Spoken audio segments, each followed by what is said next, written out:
The ladder. Greed and power as the final enterprise. By the counterintuitive. Allow me to tell you a story about an invisible superpower that has possessed consciousness, body, and power of all modern human beings. A superpower not specific to any nation, nor is it concerned with life, liberty, or happiness. A type of presence and power that is also unavailable to religion, spirituality, and popular culture. Literally behind every popular banner, be it technological, military, economic, political, or cultural, as a godly enterprise. The entire world is a market, and each one of us on a vertical path of achievement, capital gains, and triumph. One that appears like a ladder, akin to a DNA sequence, that every human must climb through their lives. As a matter of so-called evolution, the great myths of modernity, unless we disobey and climb off such a ladder, there will be a war of all against all. Is the great Leviathan's warning. Progress is the modern divine, and hence self-consciousness expresses itself via enlightenment or science or modern techniques or even capitalism, Marxism, socialism, etc. All such forces, or call them currents, can guide us towards the all-swallowing beast, Leviathan, with a language suitable to its last days. The world eater, swallower of worlds and destroyer of the biosphere. Freddie Perlman against Leviathan. And it is prescient to remember that men like Francis Bacon, René Descartes, Thomas Hobbes, Marx and Engels, Victor Adler, Lewis Henry Morgan, and a range of white visionaries from the 17th, 18th, and 19th century did great work to advertise, legitimize, and to glorify the power of the same world eater. The historic process of such world eating can stretch over billions of pages, can be found in the pages of communism and capitalism, or say a transition towards even greater civilization, an endless ladder to some preordained higher stage. To that language suitable, we should not identify religion with salvation, or greed with devotion, but our unconditional loyalty to enterprise. Because ownership, exploitation, or even destruction of one kind or another is at the basis of progress, consequently greed becomes enterprise, and all our ancient, natural and even supernatural deals are either superfluous or done with. As a species, human beings learned everything important, initially, from the animals and nature in a manner of. The beavers revealed how to make dams and waterways. Bees revealed collective organization. Birds revealed migratory routes over land and later over sea. Wolves and the big cats revealed pack hunter strategies. Spiders revealed intricate design, nets and entrapment. Animal bones and teeth revealed strength and durability. Plants revealed medicines. The examples are innumerable and insightful. The entire web of life was a source of inspiration, revelation, and the stage of survival for hundreds of thousands of years. Is why ancient people identified themselves not just humans but also kin or cousins of animals. For eons human beings copied the ways of animals, and such mimicry was, and still is, evolutionary, yet absolutely contrary to European Enlightenment that framed all such social contract theory. To call the prehistoric human beings primitive is just bogus. Their visions, nightmares, atonement, rituals, life and death was not based on some evolutionary ladder nor the demonic view of nature framed by Thomas Hobbes. That web of life, inspired by the Greek oikos, household, has been steadily erased, reconditioned, educated, influenced, guided or worse entirely imprisoned by new destructive theories and rules. Ones that encourage us to believe that modern humans can manipulate the fundamental laws of reality and nature itself, by a strong, ethical, undivided government.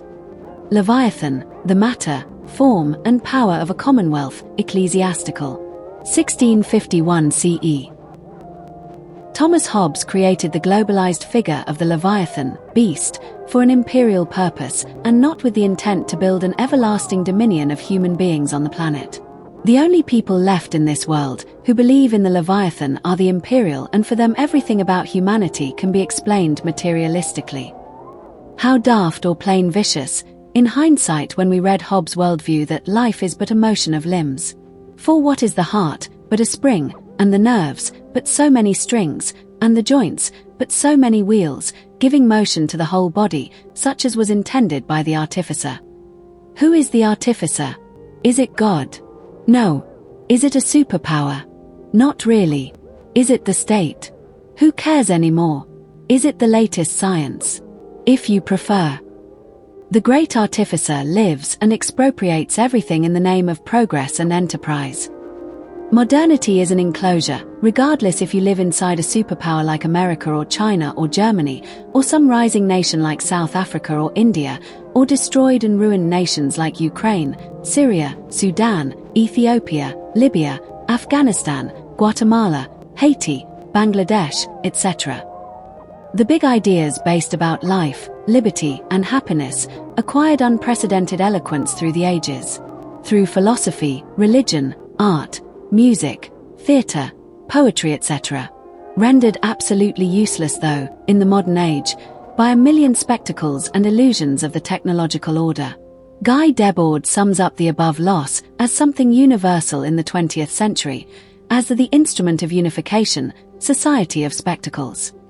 As a part of society, it can specifically keep the entire population busy and occupied within highly alienated or even hostile environments otherwise. The success of Thomas Hobbes' demonic worldview has actualized itself almost everywhere. The enterprise to destroy and dehumanize is perfectly in sync with state of free nature as pure anarchy and terror. Leviathan. From this line of imperial philosophy, science, and anthropology came about the horrendous logic of man versus nature, followed by order versus chaos and state versus anarchy and civilized versus barbarian, a range of well-developed theories, policies, propaganda, and wide consensus that succeed in the industrial-scale dehumanization as well as denaturalization of everything that currently lives. The evolution, but leading to utterly false binaries. Deeply racist myths framed by the likes of Lewis Henry Morgan, who believed that the indigenous are childlike or at best have achieved a degree of adolescence, for their emancipation as the truly civilized was not possible as long as they were based within wild nature. 1858, Observations on the Iroquoians. But enough about such free nature and its mass devaluation in the name of progress. Which nation or society would like to be called primitive when a vast majority of human beings are convinced that they can participate and rise to command vast economic potential and influence, and to present a universal ideology? Paul Duke's Evolution of Superpowers in the Modern Era. Our world ladder emerges from the dawn of civilization, concurrent to the making of earlier civilizations and their collapse and consequent reformation. Ancient and medieval history reveals the eternal quest for higher stage civilization again and again. India's caste system and class pyramid is one such ancient ladder of a superior order. One that can also be understood as the world's oldest surviving apartheid. Why I am not a Hindu, Kancha a liar. The Hindu caste system also deals with a state of nature the dialectics of which were defined long ago, within the Varnas, circa 1600 BCE. An origin myth is a type of myth that explains the beginnings of a natural or social aspect of the world it is situated within. Once placed upon a select group of people, something called the Sukta gives an expression to immanence of radical unity and diversity, or in other words a divine law to impose hierarchy, labor, exclusion, and exploitation. At the foundation of this world praxis is Vaishnava thought that frames the philosophy and theology of Bhagavata. And how do all such ancient divinities, rules, and involved subjugation and slavery play out in the 21st century in India? A nation that is also the largest democracy in the world.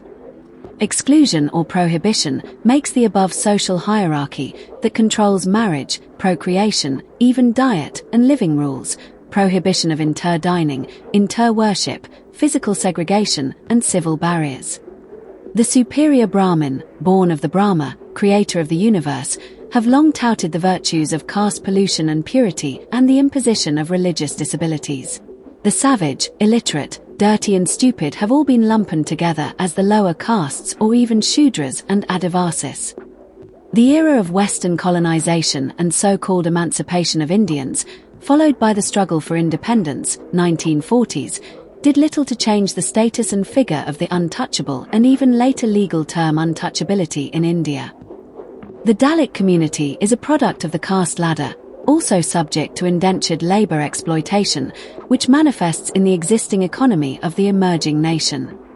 In our world of data about everything, albeit is still impossible to tell exactly how many maids, servants, cooks, cleaners, drivers, nannies, peons, garbage collectors, gutter cleaners, local scavengers, that serve the higher class. Roughly half the population that has been effectively excluded from ongoing progress and higher state of Hindu evolution. No amount of liberalism, democracy, widespread education, reform, and social pressure has caused a true emancipation of millions of women and men at the lower rung of the same Hindu ladder. The genesis and consolidation of such a ladder or pyramid also extends itself into other religions and minority groups nested inside India, such as Islam, Christianity, Sikhism, etc. A high-caste Hindu, converting to Christianity based on whatever theological needs, still enjoys way better prospects within the new enclosure than a Dalit who also happens to be a fellow Christian. Bhimrao Ramji Ambedkar, perhaps the most important Dalit figure, challenged the racial theories framed by the ruling elite, including Gandhi, Nehru, Malviya, and Savarkar. To highlight, Ambedkar denounced the bourgeois struggle for independence against the British as partial, still pending, the true emancipation of all Indians as a common racial stock. For this very reason, the Hindu caste system was never abolished, never mentioned in the constitution, nor was it addressed by the new lawmakers, corresponding class of bourgeois elite, or say the new rulers and visionaries of independent India. Everybody loves a good drought, Professor P. Sign-off. As the Leviathan reached its terminal stage in America and Europe, it actually rose to even greater success in China, most obviously during the last 30 years.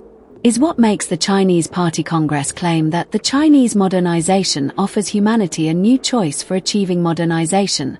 Think China, 2022. This double dose of modernization aside for the moment, for a vast majority of Chinese the deal remains clear. That collective labor, following clockwork efficiency and better technology, can achieve an higher state civilization, envisioned earlier by Mao Tse-tung or compromised by Deng Xiaoping and now orchestrated by Xi Jinping. But China and its vast industrial complex is also based on forced labor, much like every other industrialized nation. There can be no exceptions to that universal matter and victory of efficiency and world-eating progress, Freddie Perlman. The new power relations in China, post-2000, are also a field of continuous social conflict and rising wealth gap. The Chinese enterprise includes violations of shop floor labor, poor working standards, corporal punishment, and physical assaults. What's worse, the Chinese Leviathan has entirely flattened the violations of the right to work as well as smashed the right to organize and undertake collective action. Anita Chan, China's workers under assault. Does it not sound so familiar? When we read about an Amazon warehouse worker or a mother of 4 children in Bangladesh making sportswear for Nike, Adidas, and Puma. So is the China model worthy of emulation by other nations? Why yes, especially if one is in favor of economic slavery, destruction of the biosphere in the name of progress, endless urbanization, total surveillance, and still wishes to achieve a higher state. Who is jealous of China? Only a bunch of morons, mostly based in the West. But, kudos to such efficiency and rapid wealth generated by socialism with Chinese characteristics. A type of hockey stick rise that was symbolic of America at the beginning of the 20th century. Karl Marx's lumpen proletariat can also be understood as inmates of a global industrial complex, workers at the service of the world eater. The one who has the final say about when to rise, when and how to work, to relax, procreate, enjoy, and to sleep. The dark reality of such progress in the Chinese context is understood in a recent interview of an Uyghur youth. Everyone's job is clear: to fulfill the demanding annual and monthly quotas, and strict discipline is their only condition for continued survival, to live and possibly see their distant relatives. Most pathetic then, as emancipation, as to how the regime has actually achieved anything sustainable with the so-called 4 modernizations in industry, agriculture, technology, and defense. The old curse of labor, Ecclesiastes 2 verse 22, has transformed into an unquestionable devotion to efficiency, the nationalist daydreams of achieving a higher state. This sort of socialism is particularly attractive for those educated and based in the West, however disenchanted with its fading prospects, now bowing down to or cheering for the new Chinese Leviathan. YouTube is replete with non-Chinese fanboys of China. Part of the cheerleading squad of China-style progress are Marxist intellectuals like Radhika Desai, Vijay Prasad, and Gabriel Rockhill, to name just a few. Yet many more well-meaning folks who represent a type of negation that is symbolic of the bourgeois class and its unquestionable devotion to civilization, the continuity of modernity and industrialization. American author Freddie Perlman's book Against His Tory, Against Leviathan, inspires and provokes us by the position it takes as a new primitivist or neo-anarchist. Perlman's idea of freedom is not individual but within the state of nature that nests all the communities of freedoms. According to the author, the enemy is not just capital and technology but eventually our unquestionable devotion to progress, and hence the confrontation with the world eater and Hobbes' Leviathan. The author makes a compelling argument about popular history, especially written during the modern era, should be taken as his story, the white man's version, the Inquisition and understanding of the entire biosphere. Freddie Perlman's evocative text feels part of the legacy of earlier figures like Rousseau, Jacques Ellul, Arnold Toynbee, and Guy Debord, to name a few. To put it simply, civilization is under attack. The attack on Hobbes and the Leviathan is superfluous. Globally speaking, a new critical current has emerged, 2001 to 2020, united or not, but held together by an antagonism towards all tendencies that seem to include progress and the eternal quest for a higher state. Perlman warns us by saying the struggle is by no means over. It goes on as long as the beast is animated by living beings. His story, Against Leviathan, is synonymous with the spirit, or what we call life. That force, ungovernable and unforeseen as ever, is the biosphere's self-defense against the monster or modernity, rending her asunder. The conclusion of his story is the moment, leading to its end in the coming future. Borrowing Arnold Toynbee's term Mother Earth as the very first protagonist, many call her nature, what Christians earlier identified as wilderness. The biosphere which is alive, and as Toynbee summarized the matter, that she's life itself. While some call her Gaia, others prefer Pachamama plus countless other names, manifestations, visions and deities that have conveyed similar ideas through the ages. The life force which even science concludes as to what conceives and births everything that grows. What she is not, is civilization and the endless quest for progress. Nor did she offer any ladder, or way up, for thousands of generations of the past. She is the dry land, the water and the earth enveloping our planet. She's the sole habitat of living beings. Toynbee describes her as a thin, delicate skin, no higher than planes can fly and no lower than mines can be dug. Perlman, his story, Against Leviathan. Even the non-living precious such as coal and oil are part of her substance, made of the very matter that once lived. Toynbee calls her an excrescence, a life-giving halo on the planet's surface, and he speculates that there may be no other biospheres. There is a global desire or clearly felt rupture to transcend current civilization, abandon the vertical impositions, the ladder of progress. To me, it appears as the coming end of a class-based society, one that is defined by universal techniques of efficiency and responsible for mass destruction of the very host planet. Yet, I do not wish to peddle a rosy view and nostalgia of prehistory that itself is a creation of his story. Hobbes' Leviathan and a small section of mankind is actually waging multiple wars, ecocide and genocide against the weakest and most vulnerable citizens of Toynbee's Mother Earth. No one, regardless of their power or emancipatory deals, is actually free inside such a global gulag.